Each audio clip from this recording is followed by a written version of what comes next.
On se retrouve pour un nouvel épisode de TFK Podcast. Cette fois-ci, on va parler, je vous le dis avec les yeux qui scintillent, des valises sous les yeux, une petite surcharge pondérale. On va parler de l'Argentine, parce que je suis revenu il y a quelques jours de Buenos Aires et de Rosario. On a passé un séjour absolument, je ne sais pas si on peut dire extraordinaire, sensationnel, incroyable. Vous pouvez utiliser tous les superlatifs. En tout cas, moi, je pourrais tous les utiliser tellement ce nouveau voyage, qui pour moi était le second, était absolument exceptionnel.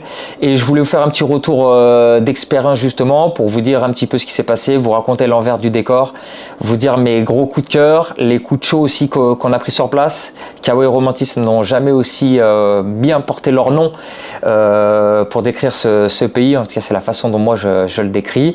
Et pour ça, j'ai un invité encore qui est de passage, mais ça m'intéressait tout particulièrement qu'il soit là parce qu'il a vagabondé aux quatre coins du monde. On en a parlé dans un ancien podcast et on va le retrouver dans un prochain podcast spécial Angleterre. C'est encore Renaud qui est avec nous. Et ouais, j'ai pas mal bourlingué pour le foot, mais je ne suis jamais allé en Amérique du Sud. Et du coup, je me suis dit, je vais venir poser des questions parce que l'Argentine, je connais un peu les grands noms, les grandes couleurs qu'on veut bien entendre depuis l'Europe. Mais sinon, c'est vraiment zéro. Et du coup, j'ai pas mal de questions à te poser. Eh ben écoute, c'est parfait. Donc voilà, on va se prendre quelques dizaines de minutes, je pense, pour balayer ce premier séjour. Que vraiment, on aille vraiment dans les coulisses. Vraiment, ce qui s'est passé, vous verrez, c'était très très chaud. Au niveau positif comme négatif, avec quelques coups de chaud. Mais vous savez, le mot d'ordre, c'est authenticité, expertise. Et aussi, je vous devais à tous ceux qui sont de plus en plus nombreux sur les réseaux sociaux, qui sont inscrits à la newsletter, qui suivent sur le site internet, que je rencontre également sur place dans les différentes tribunes européennes, vous partagez un petit peu plus avec mes mots cette expérience-là. Et Renaud qui va également poser quelques questions pour lui aussi en savoir un petit peu plus. Et forcément, si Renaud ne sait pas, généralement, alors qu'il est bien renseigné, c'est qu'il y en a beaucoup derrière la caméra et derrière l'écran qui vont apprendre à connaître à travers les questions, 2-3 questions de Renaud. Après, je suis bien limité sur l'Argentine, donc je pense qu'il y en a qui connaissent beaucoup plus que moi. Et j'ai appelé un pote à moi, je lui ai dit, t'inquiète pas, je te citerai, mais qui s'appelle Malik et qui va souvent d'ailleurs en Argentine. Je crois que lui, il est fan des Newells. Newells ou Newells à l'américaine. Ouais, c'est écrit Newells, mais il faut prononcer Newells. Et je lui dis, vas-y, tu peux me donner des billes, parce qu'on a un podcast cet après-midi et j'ai pas mal de questions. Il me dit, ah ouais, mais dis-moi quoi, parce que sinon, l'Argentine, je t'en parler déjà une journée. Donc voilà, j'ai demandé comment ça fonctionnait en tribune et je voudrais que tu puisses me valider ça ou pas. Mais déjà, peut-être commencer par, parce que c'est vrai que l'Argentine, moi, on va dire Boca, River Plate, la Bombonera et le Monumental. Après, c'est pas que les deux seuls clubs argentins. Je crois qu'il y en a 5 gros. Ouais. Et il m'a dit que les 5 étaient à Buenos Aires. C'est ça, ce qu'ils appellent les Cinco Grandes. Donc Boca, River, San Lorenzo, Racing, rayé bleu et blanc, et Independiente. Okay. En sachant que le moins connu, je parle sur la partie européenne, ça va être Independiente, Rey de Copas, le roi des coupes, qui est le club le plus titré à l'échelle sud-américaine, qui ont 7 Copa Libertadores. Donc recordman, ce qui est quand même assez dingue, mais pourtant qui manque de notoriété sur la partie européenne et en France notamment. Parce que les 7 Copas sont avant ou il y a quelques... Ouais, il y en a qui datent des années 60, 70, si je dis pas de bêtises. Mais c'est un club qui historiquement a pesé et pèse encore aujourd'hui, avec Carlos Tevez qui est à la tête d'Independiente. Et justement, Boca qui a disputé la finale de Libertadores contre Fluminense au Maracana, ça avait un enjeu important pour Independiente, ce qu'ils pouvaient rattraper avec cette coupe, cette Copa Libertadores. Donc c'est pour ça, pour eux, c'était tout bénef finalement que Fluminense s'impose dans cette Copa Libertadores. Donc ça, c'était un petit peu... Parce que c'est 5 grands, enfin il m'a dit, on dit Buenos Aires, mais c'est aussi la commune de Buenos Aires. Il y en a 2. C'est ça, t'as une sorte de couronne, mais par exemple... métropole, quoi.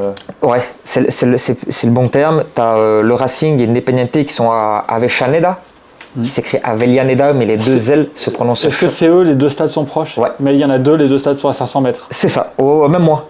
Okay. Tu montes dans le stade d'Independiente, ou inversement du Racing, pour le cas d'Independiente dans notre cas, et quand tu montes les escaliers, tu vois le stade, tu peux filmer le stade du Racing, et tu tournes comme ça, et tu arrives dans le stade d'Independiente. C'est un truc de malade mental. Ouais. Et les mecs d'Independiente... Ils sont rivaux ou... Ah oui. Après, ils auraient pu être rivaux avec d'autres clubs, si tu veux. Non, tu dis comme ils sont à moins de 500 mètres, c'est l'Argentine. Ouais. S'ils sont rivaux, ça va partir en baston. Je me dis, ça se trouve, ils sont peut-être rivaux avec d'autres clubs. Non. Bah aussi avec d'autres clubs, il y a de la rivalité, mais surtout ceux-là, c'est vraiment le gros classico des Avellaneda, comme ils disent, et ceux d'Independiente, en plus, doivent passer, pas forcément, mais quasi forcément devant le stade du Racing pour aller dans leur stade, en fait. Il y a aussi ça qu'il faut avoir en compte. Après, sur ce séjour, ça me conforte dans l'idée, moi qui ai eu la chance de beaucoup voyager, que c'est la terre du football. Alors il y a une terre qui est le Maghreb, que je n'ai pas exploité encore au niveau foot, un petit peu Tunisie, mais pas le Maroc, qui est une vraie terre de football, et l'Algérie aussi, qui est une vraie terre de connaisseurs de football. Mais je pense que je peux m'avancer sans peine en disant que c'est vraiment le truc mythique, en fait. Et moi, ce qui me plaît beaucoup là-bas, et qu'on retrouve de moins en moins en Europe, c'est la distinction et la différenciation entre tous les stades. Tous les stades sont différents. Tu vas au stade d'Huracan, c'est un bijou. Et je pèse mes mots, c'est un stade qui est exceptionnel. L'un de mes préférés, ce n'est le préféré par rapport à son architecture. J'ai découvert celui de Vélez aussi, qui est exceptionnel, avec ses virages, ses grandes tribunes, ses éclairages, les fameux floodlights, comme disent les anglo-saxons, avec la canette de coca en mode publicitaire sur les panneaux. Il y en a qui sont couverts ou quasiment pas. T'as quasiment aucun. Parce que je me dis, c'est l'Argentine, le soleil, du coup tu te dis, allez, c'est tout comme. Non. Là, en ce moment, il flotte énormément, il peut pleuvoir beaucoup. Et ce qui va peu impacter les supporters, contrairement à nous, tu dirais stade, il n'y a personne en tribune, tu vas voir du monde, ils vont vivre peut-être le match encore plus intensément, mais tu n'as quasiment pas de toi dans les stades, en tout cas sur Buenos Aires. Je parlais des stades, la structure de la Bombonera avec cette barre de loge, le Mas Monumental de River Plate, avec une forme circulaire et surtout ces grandes tribunes populaires, pas du tout pentues, ce qui est assez étonnant, quasiment à plat, où il y a une ambiance exceptionnelle. Le stade Independiente, où on va retrouver 4 tourelles en fait aux angles du stade, le stade du Racing, qui est surnommé El Cilindro pour sa forme circulaire mais totalement atypique. Argentino Junior, que je m'étais noté aussi, une proximité avec le terrain qui est incroyable. En gros, quand le gars va tirer le corner, tu peux, avec son recul, tu peux toucher, quoi. C'est encore plus proche que dans certains stades anglais. Et rien que pour ça, déjà, et j'ai oublié sur le Monumental, avec l'un des aéroports de Buenos Aires, où tu vois les avions décoller ou atterrir, en fait, et ce qui donne lieu, quand tu prends l'avion justement et que tu es en mode match, encore plus fascinant, ou en mode hors match, tu passes et tu vois cet éclairage, ce stade de 86 000 places qui est le plus grand stade d'Amérique du Sud, totalement éclairé, c'est exceptionnel, tu vois. Donc ça déjà, rien que pour ça, terre de football incroyable. Quand tu as 15 des 28 clubs, oui parce qu'il y a 28 clubs en première division argentine, 15 qui sont dans la première division, qui sont dans cette fameuse couronne, et encore, j'exclus le club de La Plata avec Gimnasia et Estudiantes qui sont à 50 bornes de Buenos Aires, tu montes à 17 clubs sur 28 qui sont dans cette périphérie-là.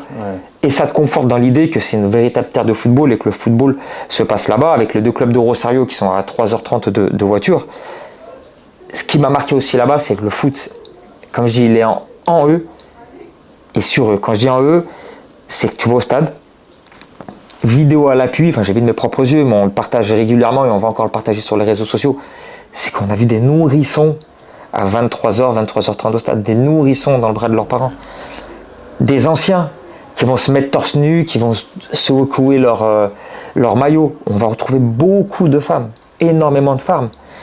Ouais, c'est pour toute la population. Pour tout le monde, en fait. C'est ancré en eux, que ce soit dans le stade, hors stade, dans les restos, dans les pizzerias, sur les murs, à travers le street art, il y a des fresques, dans les taxis. Les fresques, il y en a un paquet. Toi qui aimes bien les fresques, là-bas, c'est un truc de fou.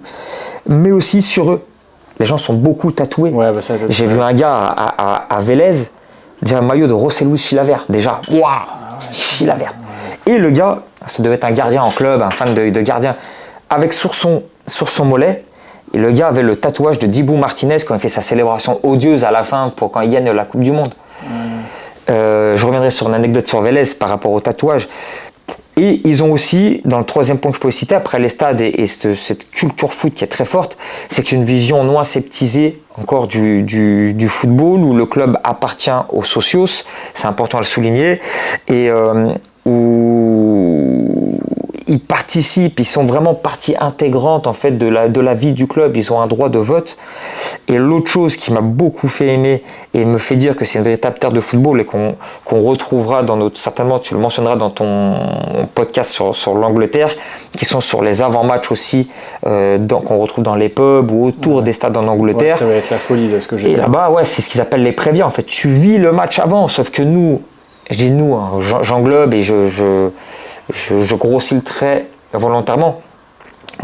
Mais nous, quand on va boire une bière, une pinte ou un demi, eux, ils boivent ce qu'ils appellent le Fernet, qui est mélangé, qui est un alcool à base de plantes et de glaçons que tu vas mélanger avec du coca. Sauf que quand toi, la bière, elle va être entre 5 et 7 degrés, peut-être tu vas boire 2 pintes. Eux, ils se mettent un 50 centilitres de Fernet Coca, mais le Fernet, c'est entre 35 et 40 degrés. Ah, okay. Et ils en boivent pas qu'un. Et c'est pas que le jeune, d'accord? Tu vas dire, c'est bon, c'est les jeunes écervelés, sans emploi, si tu vas aller vraiment dans le cliché et pousser le truc, c'est que c'est des nanas de 40, 50, 60, des anciens de 60 balais qui vont s'enfiler ça en fait. Tout le monde, le football est fait. Et jamais... Ça commence tôt? Ouais, ça commence tôt. Tu vas arriver... 2 heures, 2 heures et demie avant, 3 heures, et tu commences à voir un peu du monde. Et tu vas retrouver ces choses si caractéristiques qu'on retrouve un petit peu aussi sur la partie anglaise et sur la partie latine, notamment en Italie, avec ces stands aussi, qui eux sont beaucoup plus rustiques, où vous allez retrouver en fait au sol des gars qui vont vendre des faux maillots, des fausses vestes, des bobs, des casquettes, des t-shirts en fait, qui vont vendre leur Fernet, qui vont vendre leur bière à 1, 2 euros, 3 euros. Vous allez pouvoir acheter votre choripan, qui est une sorte de saucisse qui est coupée, mis dans du pain, assaisonné avec des mélanges, j'ai plus le terme, mais exceptionnel. Celui qu'on a mangé avant Boca, il était exceptionnel et je l'ai encore en bouche. C'est des goûts et des saveurs absolument fantastiques en fait, qui font que je suis rentré. Et pourtant, j'y suis déjà allé l'année dernière, mais j'ai encore pris une claque dans la gueule en fait. Et les voyageurs, ils l'ont pris aussi. Et pourtant, au fil des anecdotes, vous vous rendrez compte, tu vas t'en rendre compte et vous allez vous en rendre compte que tout ne s'est pas passé de la meilleure des manières et que ce terme, je l'ai déjà dit, chaos et romantisme, au bordel organisé, comme certains l'ont dit sur place, en fait, les voyageurs qui ont passé le voyage de leur vie, ils pourront vous le témoigner. C'est dommage d'ailleurs qu'on n'ait pas pu les inviter. Mais ça n'a jamais été aussi bien. Même si tu as eu des imprévus, je rebondis toujours parce qu'il y a du football de partout. Aussi ma connaissance du terrain, le fait que j'y sois déjà allé, que j'ai beaucoup travaillé là-dessus, ça m'a permis de rebondir.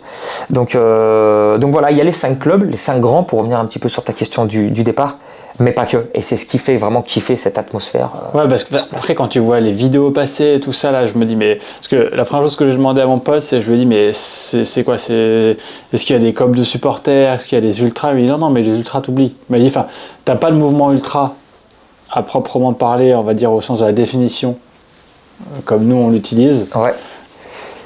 Par exemple, il m'a dit, il n'y a pas un ultra qui lance les chants. Mais là-bas, c'est les bourros, le gars avec le tambour. C'est pas comme en France où tu as un gars, là-bas, de toute façon, de la grand-mère au fiston, ils vont tous chanter. Ils connaissent le chant, c'est une question de rythme. Donc je pense qu'il y a des particularités. Mais c'est vrai que la première chose que tu vois comme ça, quand tu penses à l'Argentine, c'est les images. Il y a une image, ça va être à River Plate. Il y a une tribune, tout le monde saute comme ça. Et je me disais, mais est-ce qu'ils connaissent le chant? Est-ce que c'est tous des gars du virage qui viennent... est-ce qu'ils sont abonnés, tu vois? C'est ça, j'ai plein de questions. Est-ce que c'est organisé ou pas? Mais après, ce que j'ai compris, il y a ce qui s'appelle les barras. Ouais, c'est ça. D'organisation qui gère, ça gère aussi bien les places que les places de parking, que un peu de la restauration. Enfin voilà, c'est pas le club, mais bon voilà, il faudra expliquer.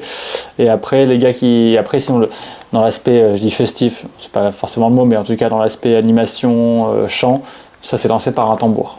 Et pas par un gars qui chante au milieu. Il n'y a pas besoin de pas de micro. Non. Aucun micro. Ouais, c'est une forme organisée avec les barras en effet qu'on va retrouver très régulièrement dans les stades, qui vont gérer de manière illégale, plus ou moins légale selon les clubs, avec plus ou moins d'importance. Vaut mieux dire plus ou moins légal que illégal. Ouais. Comme ça, on a moins d'embrouilles. Exactement. Non, mais parce que c'est la réalité aussi du terrain et le poids que vont avoir les barras dans les clubs.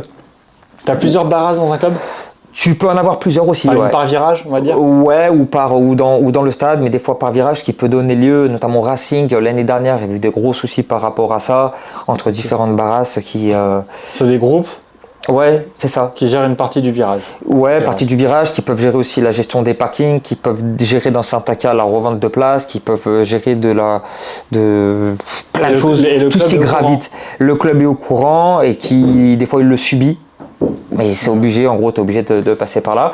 Et en fait, ça va être une forme, par contre, qui va être organisée en tribune avec les bandas, j'ai plus le nom exactement, en fait, avec les tambours, avec les trompettes, avec plein j'ai dire d'ustensiles. C'est pas le bon terme d'instruments de musique en fait qui sont utilisés, qui vont rythmer la tribune et qui va se propager très régulièrement et très souvent dans le stade, ce qui donne lieu à des ambiances extraordinaires quand ça pousse.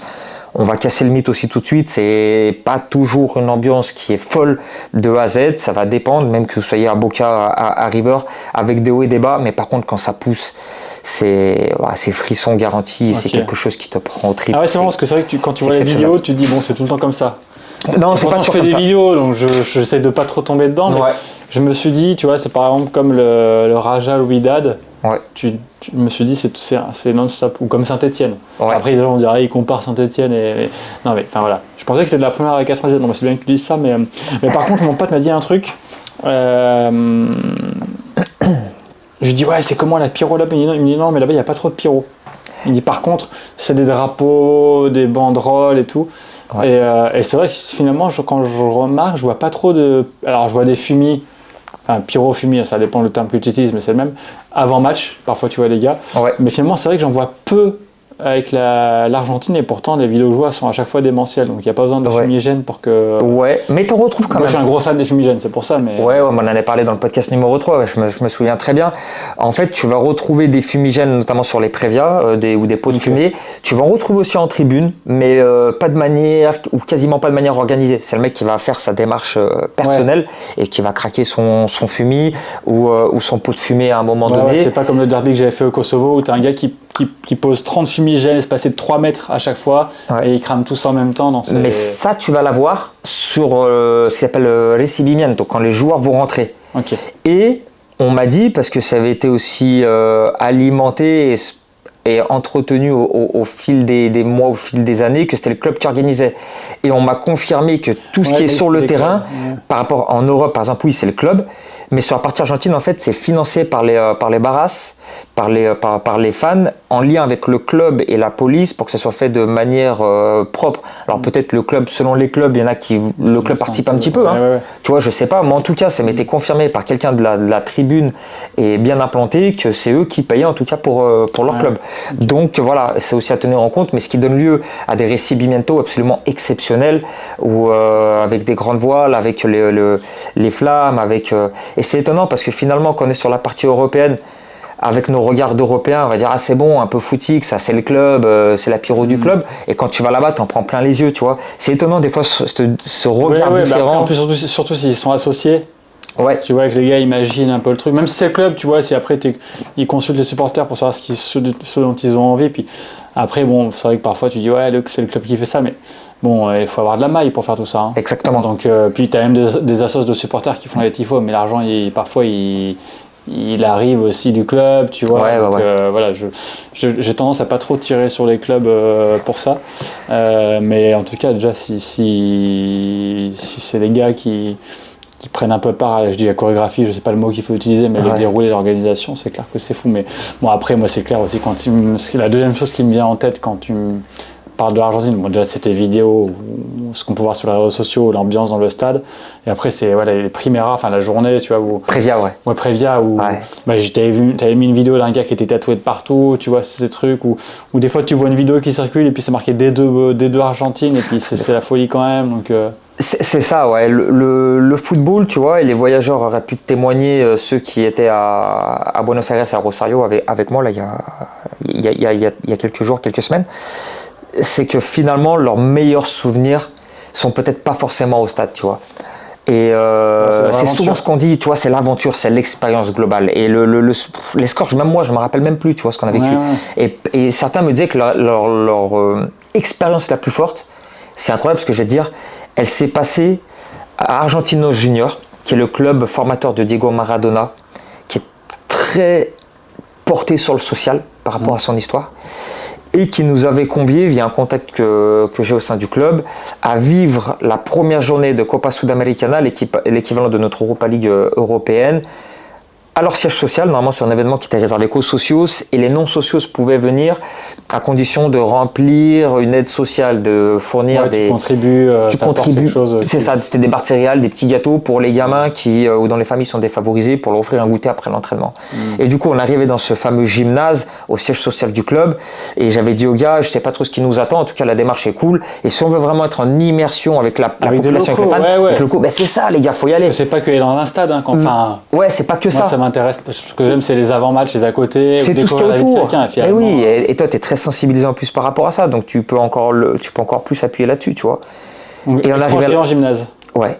Et je te dis ça, j'en ai des frissons, tu vois. Et on a pris une claque monumentale. On a vu, et c'était les 2 fois Argentinos Junior, on a vu des gens pleurer pour du football. Et pas pour du sportif. C'est-à-dire, Argentinos Junior, on se retrouve, on arrive dans le gymnase. Ils chantaient tout ça. Waouh, mais déjà, il était peut-être, je sais pas, 300, 400 personnes. Attends, c'est. Ouais, 400 personnes pour Argentinos Junior. Tu vois, je te l'ai passé dans les 5 grands. Et c'est là que tu mesures l'impact des clubs dans le quartier, dans leur environnement social.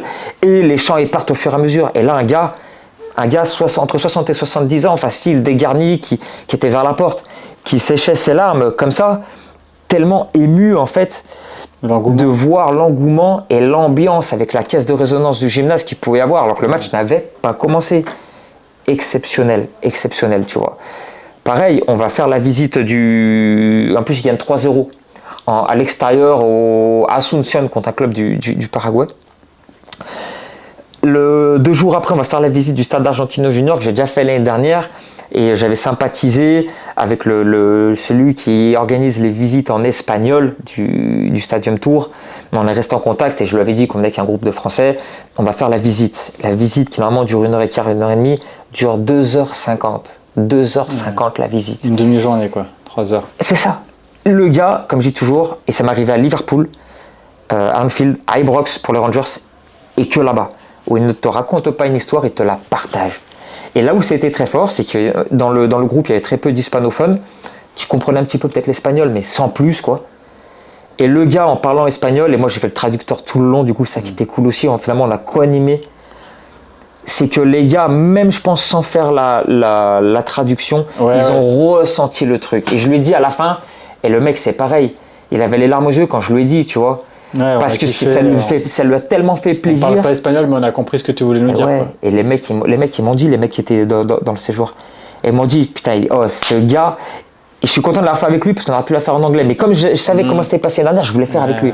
Il m'a dit, le gars, il est trop fort. Okay. Il est trop fort. Et pendant cette visite, t'arrives dans le stade et t'as un espace qui est dédié à Diego Maradona. Et en fait, avec un petit spot de 2-3 minutes. Et on était du coup, notre groupe de 10, 2 Équatoriens, un Bolivien je crois et un Espagnol et une femme qui habitait 2 pâtés de maison à côté du stade, qui avait l'habitude de travailler un peu avec le club pour préparer les sandwichs pour les avant-matchs, pour les spectateurs, quelque chose comme ça, et qui était venue. Femme de 50 ans, pareil, entre 55 et 60 ans je pense. Et on arrive à la fin du spot sur Diego Maradona pour que les étrangers puissent comprendre un petit peu l'impact qu'il a eu. Et là la femme, pareil, les larmes qui coulent, elle se met à pleurer. Le guide qui vient la prendre dans les bras, gros câlin. Je sèche mes larmes. Attends, mais là on parle d'une femme qui habite à 2 pâtés de maison du stade. Ouais, Maradona elle connaît. Elle connaît ce spot, elle a déjà dû le voir je sais pas combien de fois. Maradona elle a dû le voir de ses propres yeux. Mais comment pour une visite du stade, en plus, nous on se pose la question, mais à quel moment tu viens de faire la visite du stade, tu as 2 pâtés de maison, ce stade tu le connais comme ta poche, tu vois. Et là tu mesures l'impact en fait.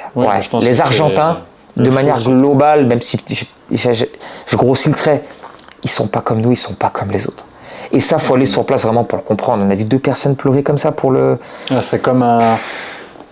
Je voulais dire comme la baguette pour les Français, même si on mange moins de baguettes, mais ce serait une composante d'eux, quoi. C'est un aliment que... C'est ça. Ça serait comme le lait de la maman, quoi. Ouais. Tu vois non, mais c'est partie de leur... C'est un truc de fou. C'est un truc de fou, tu vois. Et dans les anecdotes, pareil, on va au stade de Vélez Sarsfield, propre à notre ami en plus Alfagnon ici, à Omar da Fonseca, que d'ailleurs il m'a porté l'œil, je reviendrai après sur Boca Juniors, il m'a porté l'œil Omar qui est un incha et socios de Vélez Sarsfield, où on arrive dans la boutique et l'une des supportrices nous entend parler français, mais vous venez d'où?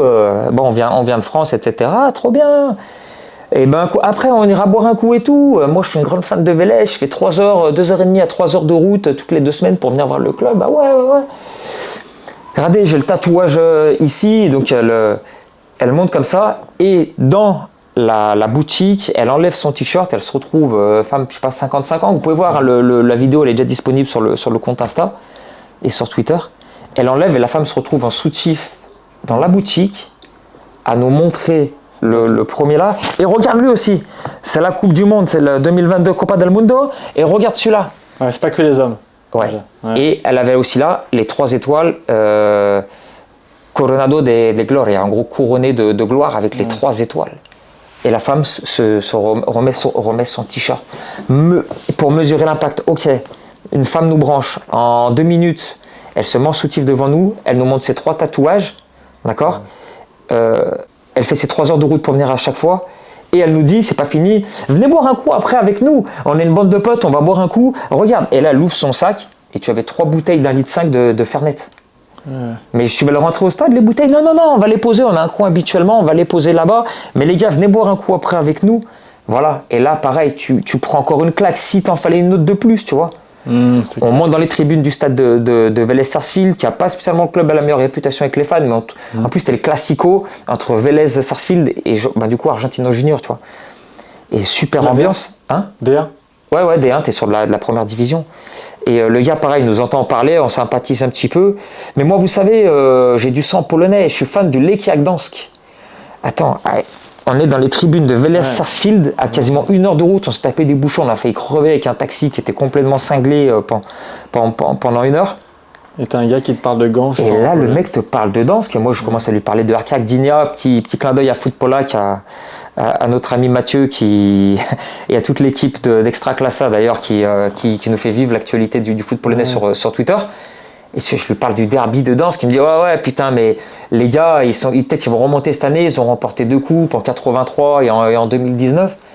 Moi, il nous montre des photos de son grand-père qui a fait la Seconde Guerre mondiale avec à l'époque sur le territoire de la Pologne avec l'armée. Et le mec supporte le Legia Gdańsk. Et à quel moment, tu vois, il a émigré en Argentine. Ouais. Et on se retrouve à la fin à faire un selfie que vous pouvez retrouver sur le compte Insta avec lui, avec son gendre, avec sa fille qui se prend un selfie avec nous. Ouais, et ça, c'est des anecdotes extraordinaires. Qu'il soit, j'allais dire bras ouverts, en tout cas qu'il soit accueillant. Ouais. C'est cool, tu vois. Parce que tu peux quand même arriver parfois dans des pays où la culture, on va pas forcément te parler, tu vois. Et pas du tout ça, tu vois. Et ça, c'est je pense un stéréotype ou un cliché, je sais pas comment on dit, qu'on peut avoir, nous Françaises, qu'on me l'a souvent dit, et notamment par rapport à cette fameuse 3e étoile, ça fait toujours mal aux yeux quand on voit le maillot de l'Argentine, de ressasser un petit peu cette fameuse Coupe du Monde 2022.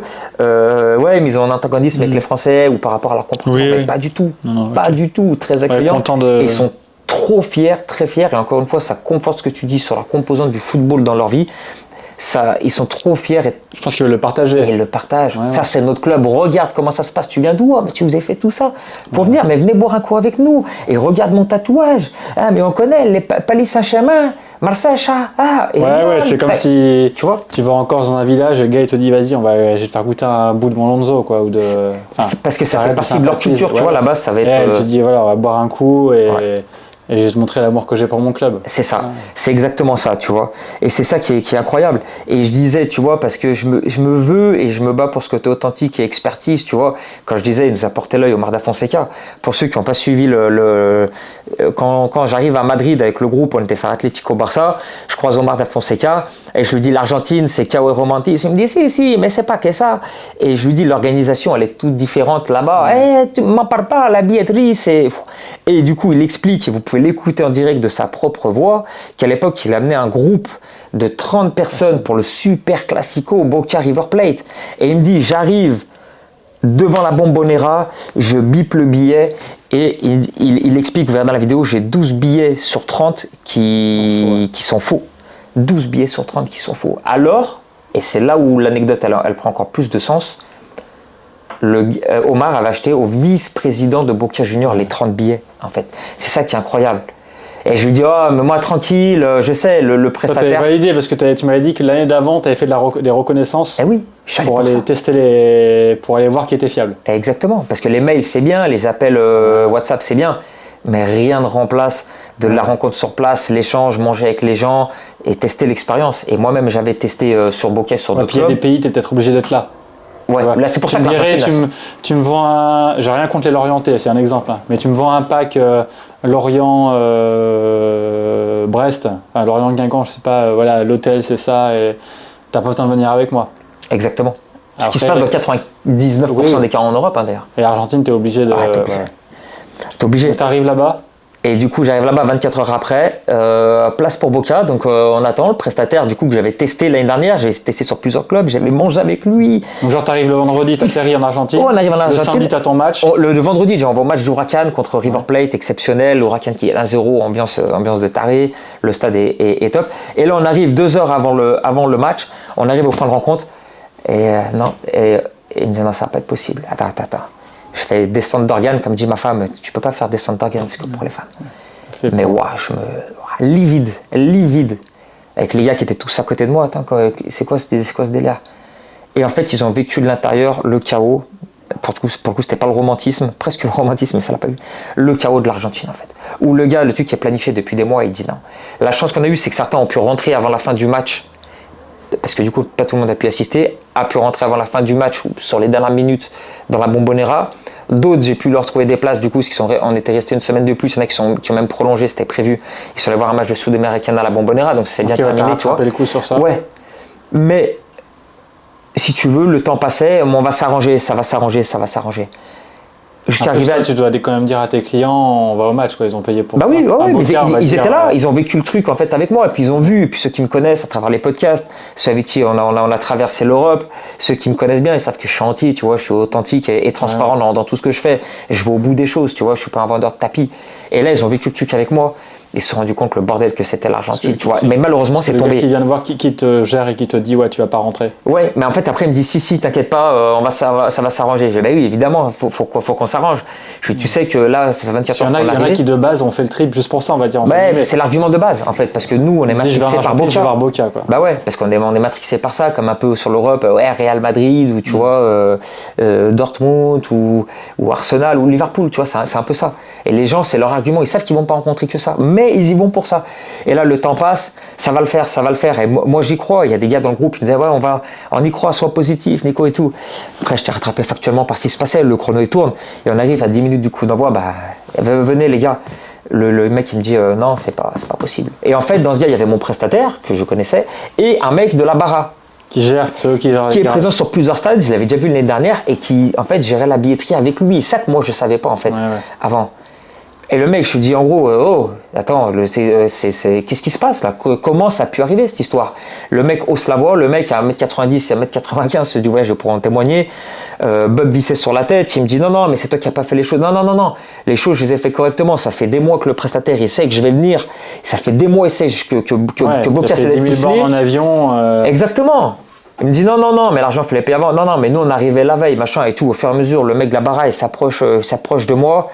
Et je sens qu'il va m'en péter une en fait. Et j'ai un truc qui arrive en moi, une sorte de montée d'adrénaline ou de sorte de truc, d'effet de sans protection peut-être. De protection, voilà. Ouais, je me décale, je me mets de 3/4 parce que je sens que je vais ça commence à devenir chaud. Je vais vers le prestataire, un voyageur, il lui dit, oh mais attends, c'est quoi cette histoire? Nous c'est tout réglo, on connaît Nico, c'est tout réglo normalement. Ne me touche pas. Et en fait, au fur et à mesure, on se rend compte qu'il y a eu entre eux quoi. Entre eux, il y a eu une couille entre eux en fait. Ouais. Et ce qui se passe, qu'il y a eu ce désagrément incroyable qui tombe au pire des moments pour moi. C'était la pire chose qui aurait pu se passer en fait. Que ça arrive sur Boca, sur le premier voyage, au bout de 24 heures.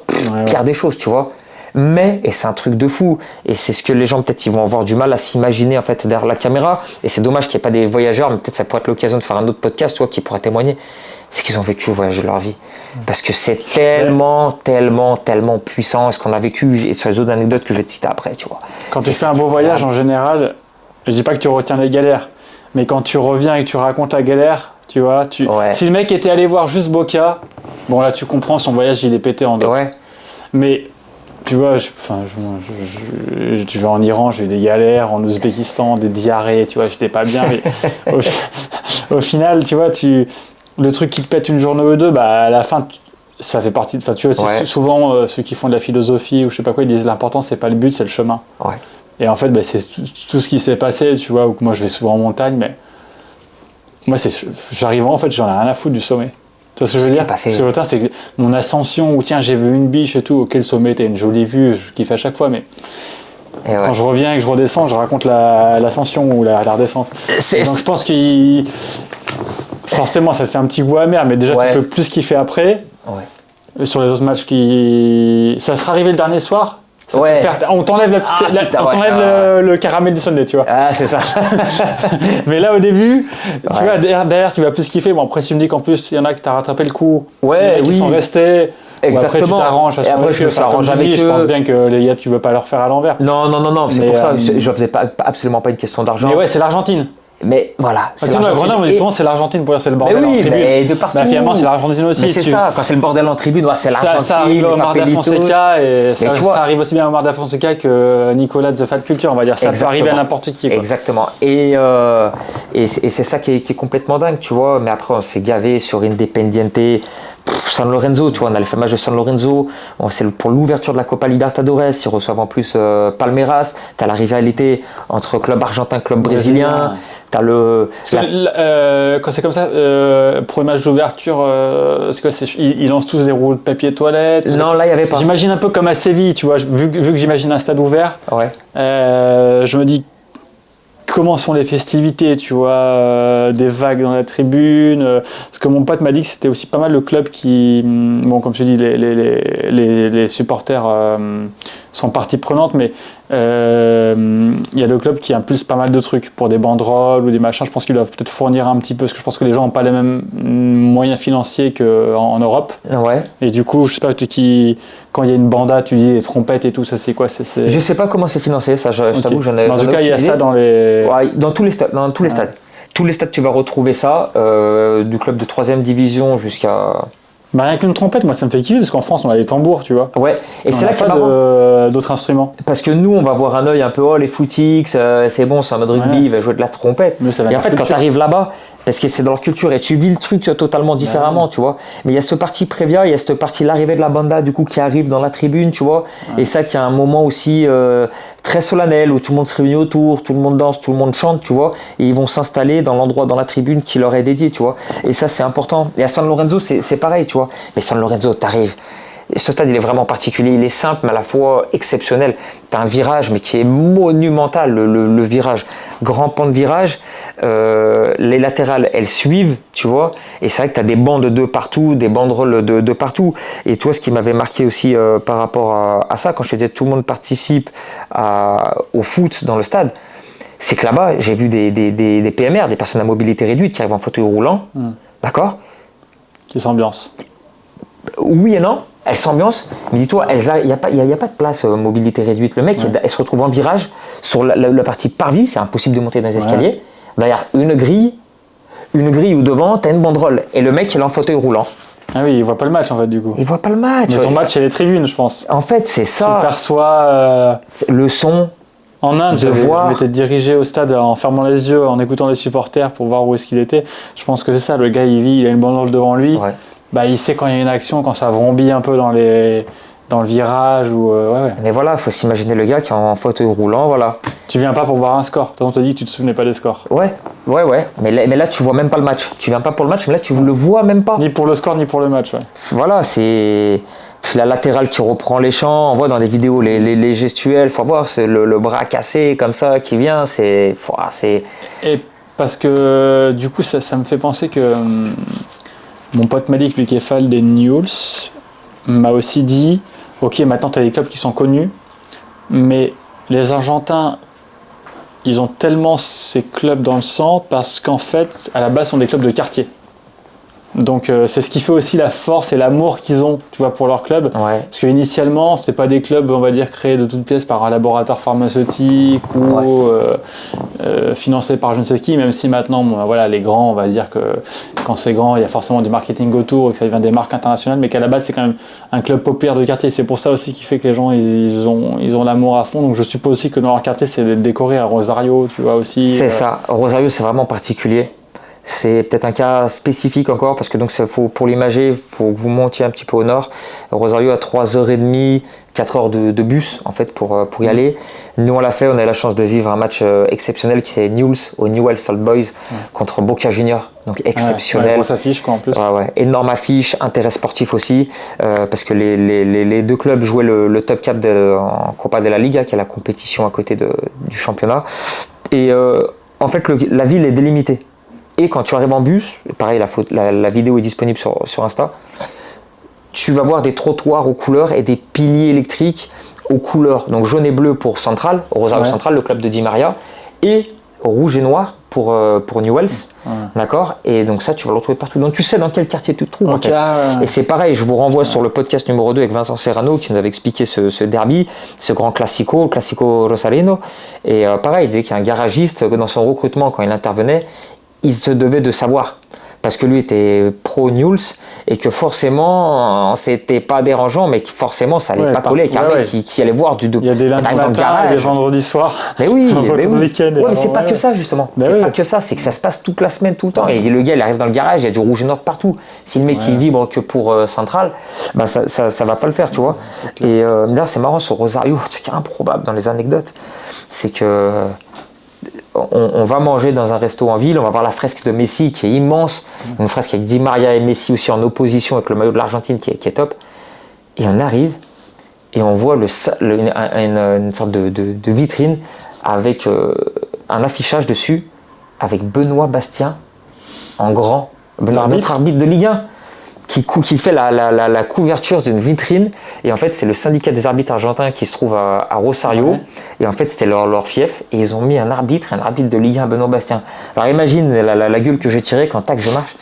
Il y a peut-être fait une formation là-bas, je sais pas. J'en sais rien, mais à quel moment il y a Benoît Bastien sur et puis en plus en général, moi quand je fais des bornes, c'est pas que j'aime pas tomber sur des Français, mais tu le fais pour partir de ce que tu vois parfois ici, tu vois, de ton quotidien. Donc, mec, le groupe a explosé de rire à quel moment, tu vois. Et l'entrée des joueurs, pour revenir sur la spécificité de Newell's, ça a été exceptionnel aussi. Ça s'appelle le Recibimiento, et pour le coup, il y avait de la pyrotechnie sur le terrain, et des mecs qui avaient des sortes de fusées sifflantes, j'ai plus le terme exact en termes de pyrotechnie, qui partaient dans tous les sens. Ça partait à 2,80. Et tu avais des grandes voiles dans deux des virages, dans la latérale et dans le virage. Et dans l'autre, il y avait des sortes de boudins de couleur rouge et noir qui secouaient de partout. Et ça, c'est exceptionnel. C'est vraiment, vraiment exceptionnel. Intégral, là. Ouais. Et pour rebondir sur les clubs et aussi la Previa qui était assez particulière, c'est dans un parc à côté. Le stade qui s'appelle Marcelo Bielsa, mais plus connu sous El Coloso del Parque, qui est le nom historique du club. Et la Previa qui est vraiment particulière. Et pour revenir sur tes clubs de quartier, je l'ai dit sur Argentinos Junior, où d'ailleurs le Jaime, le guide du Stadium Tour, nous expliquait c'est une histoire de quartier, une histoire de famille pour supporter le club, mais même dans les joueurs, et avec le cas d'un joueur des McAllister, avec McAllister de Liverpool, celui qui a signé à l'Union Saint-Gilloise. Anecdote, ils ont joué ensemble l'un contre l'autre cette année en tour en Europa League préliminaire, même pas en tour de phase, phase de poule. Oui. Et leur père aussi jouait à Argentinos Junior quand il était plus jeune. Et ils ont un autre frère qui jouait à Central ou à Newell's aussi, qui est encore au pays. Donc c'est une histoire aussi de famille, même parmi les joueurs, c'est un truc de fou, tu vois. Et dans les clubs de quartier, on a vu sur des clubs de Primera B quand on allait à Atlanta, en fait, il y a un club de quartier à Villa Crespo, où l'importance, en fait, tu vois que c'est beaucoup tagué, beaucoup de fresques, et tu as encore beaucoup de monde au stade. Et tu arrives en tribune populaire, pour schématiser les virages, c'est populaire, et latéral, ça s'appelle platea, où c'est vraiment ces sièges assis, principalement numérotés. Et on va retrouver ça aussi à Nueva Chicago, que j'ai pas eu l'occasion de faire, avec un taureau en guise de boudin. On retrouve beaucoup les boudins de sortie, en fait, des joueurs Ou à Argentinos Juniors, c'est la tête de Diego Maradona.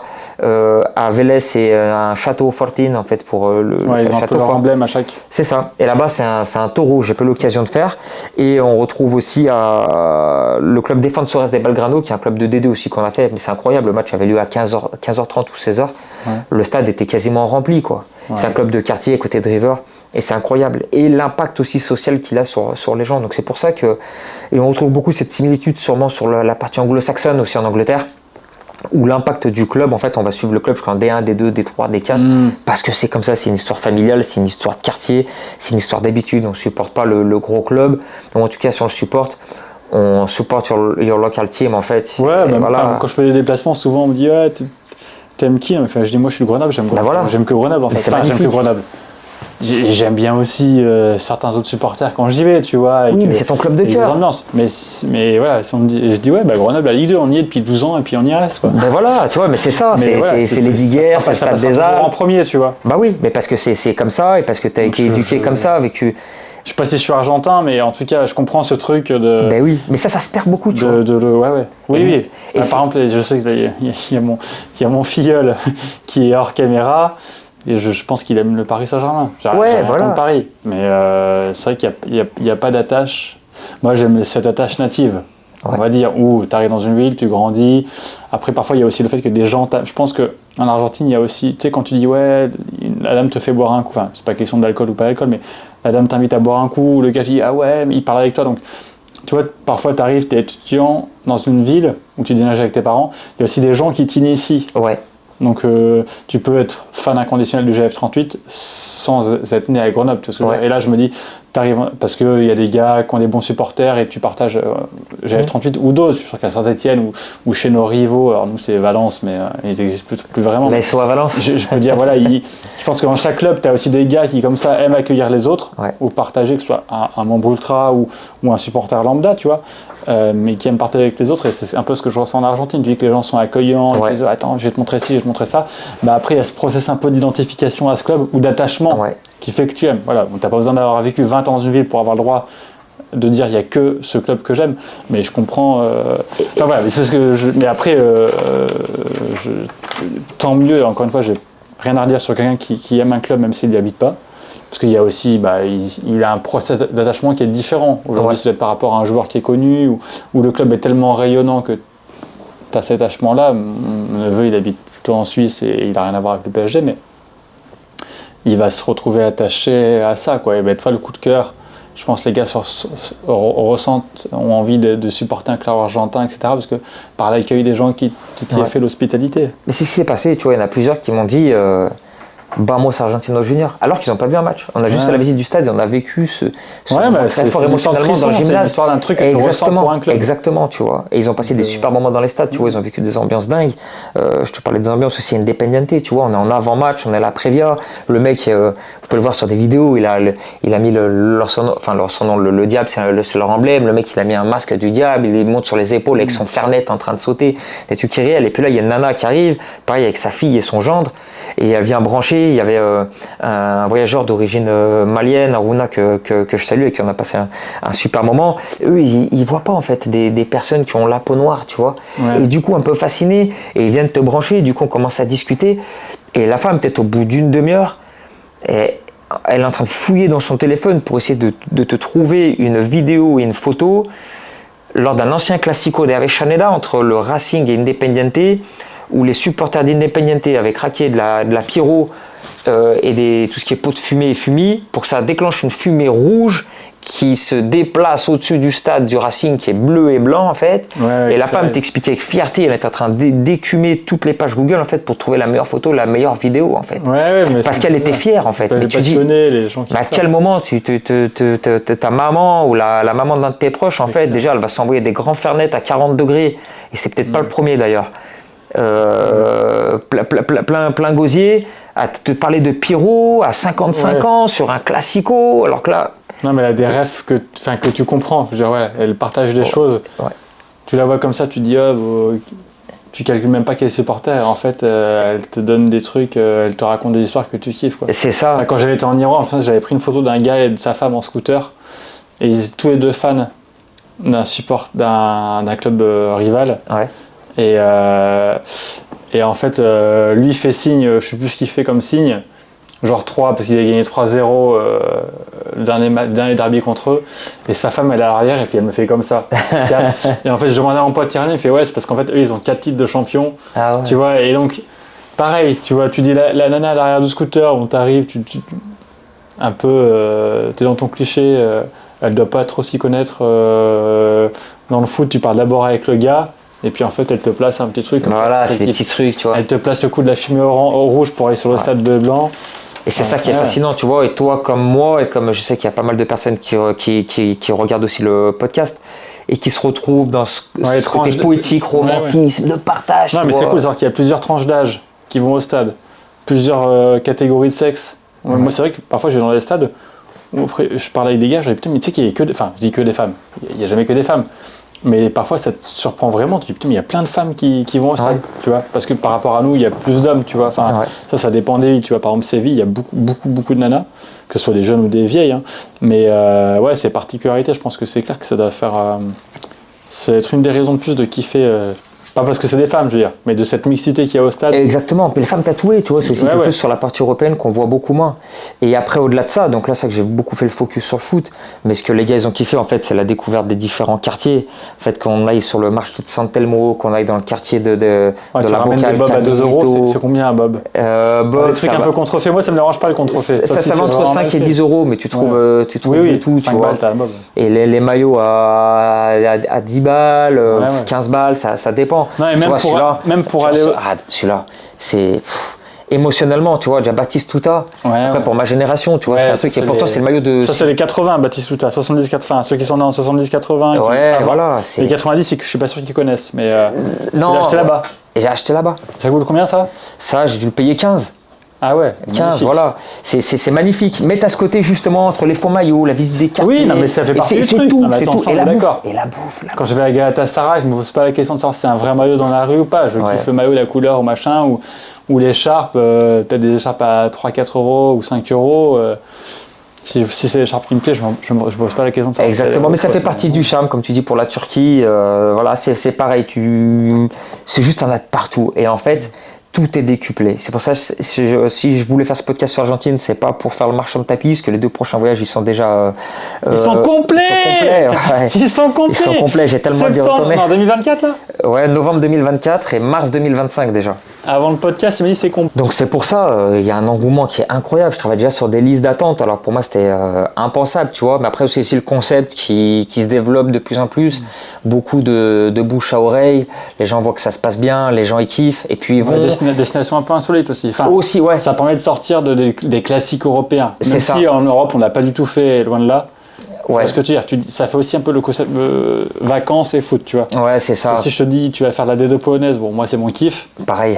Mais ça fait moins vacances. Ouais. Tu sais que tu vas kiffer, mais c'est pas pareil. L'Argentine, c'est différent. Puis tu sais que tu vas bien manger. Le coût de la vie, il est beaucoup moins cher. Et en fait, quand tu mets tout ça bout à bout, plus la découverte d'une nouvelle culture, la découverte d'une nouvelle ville, tu sais que tu vas pas y retourner dans 6 mois. Tu vois, c'est pas septembre-octobre, c'est parce qu'il y a des périodes de match. Le calendrier là-bas, c'est comme la saison française ?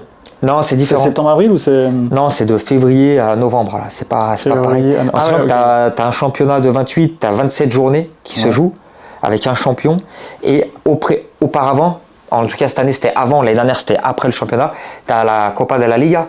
Et en fait, tu as 2 poules de 14, les équipes font 13 matchs, plus ils jouent le Classico, donc leur rival de l'autre poule, tout est conçu. Genre River et Boca ne sont pas dans la même poule, par exemple. Independiente et Racing ne sont pas dans la même poule, donc ça fait 14. À la fin des 14 matchs, ça fait un classement. Les 4 premiers se croisent. Okay. D'accord, le 1 contre 4, je crois, ou le 2 contre 4, je ne sais plus exactement. Et à la fin, tu as un champion au Copa de la Liga qui est qualifié, je crois, pour la prochaine Libertadores. Et en fait, à la fin du championnat, ils mixent les points pris sur la Copa de la Liga plus le championnat pour faire des montées-descentes. C'est un bordel. C'est l'Argentine, voilà. Ouais. C'est un bordel organisé, comme disaient les voyageurs sur place. C'est chaos et romantisme, en fait. Quand tu vas là-bas, faut être prêt à tout voir, à tout entendre, à tout vivre. Très fort. Très bas, il y a beaucoup de pauvreté aussi, il faut s'attendre à la voir, tout est exagéré en fait. Mais si tu aimes le football, si tu aimes un peu ce football d'antan, si tu te perds un petit peu sur ce côté aseptisé que tu trouves sur la partie européenne, quand tu vas là-bas en fait, et quand tu reviens, tu te dis j'ai vécu le voyage de ma vie. Et moi je peux te le dire 2 fois, j'ai eu la chance de le faire 2 fois. Et je peux te le dire une 2e fois. Et je vais peut-être te le dire en novembre avec le prochain groupe, tu vois. C'est ça qui est exceptionnel et qui est fascinant. Bah, ça donne envie, alors rendez-vous en 2026 pour moi alors. Ouais, 2025, je mettrai sur liste d'attente et voilà, donc il fallait que j'en parle, il fallait que je partage un petit peu ces mots, j'ai envie de le partager en fait, tu vois, c'est pas ego trip, il faut que je parle de l'Argentine. Non, mais c'est bien, moi pour ceux qui aiment bien avoir des informations, tu vois, ouais. Pour ceux qui aiment avoir des informations, enfin, moi je me rencarte sur des destinations où je sais que j'irai pas, tu vois, ouais. Pour la culture, je pense qu'il y en a, ils seront contents de savoir comment c'est en Argentine, le fonctionnement des stades et que tu peux voir une nana de 60 piges avec des tatouages, tu vois. Ouais. C'est ça. Franchement, c'est cool. Pour ça, c'est incroyable. Écoutez, j'espère que vous avez bien kiffé, que c'était une immersion vraiment dans la culture argentine, avec mes mots, à ma façon, avec ma vision que j'ai aussi du football, ma conception du football, mais qui était partagée, qui était kiffée de ouf. Également par les voyageurs sur place. On se retrouve très prochainement pour un nouveau podcast. On partira encore avec Renaud. Vous allez le retrouver encore sur l'Angleterre cette fois-ci. On va faire une immersion dans les top clubs anglais, mais dans les divisions inférieures et dans les clubs qu'on entend un petit peu moins. Les Canaries de Norwich, on va aller à Southampton. On va aller où encore ? Wolverhampton, je vous ferai aussi la liste des joueurs que j'ai eu la chance de côtoyer chez eux ou à côté du stade. Voilà comment j'ai pu les accrocher. Et puis voilà, top club, joueurs, bonne expérience à faire hormis les 200 balles que tu vas dépenser à Arsenal. Ouais. Voilà, si tu veux faire autre chose. Et puis petite division parce que c'est aussi incontournable en Angleterre. Comment on dit merci ? Vas-y, dis-moi. Non, j'allais dire avec une belle petite anecdote sur Wrexham, normalement, qui devrait arriver aussi. Wrexham, voilà. Wrexham, je vous laisse écouter le podcast. Ça sera, ils sont montés, donc félicitations à eux. Ils sont en 3e division maintenant, au moment où on se parle. Ouais. Mais quand j'y suis allé, c'était en 4e division. Voilà, pour vous mettre l'eau à la bouche, Wrexham, 4e division, Angleterre, 15 000 places, sold out toute la saison. Alors, pour y aller, c'est The Fan Culture. Comment on dit merci en espagnol, en argentin, c'est gracias, c'est comme en espagnol ? Pareil, gracias. Gracias muchas. Voilà, merci encore à tout le monde. Il y a encore du très lourd qui arrive avec un bon invité qui a du contenu. Vous allez vraiment apprécier. J'espère que vous avez bien kiffé celui-là. À très vite.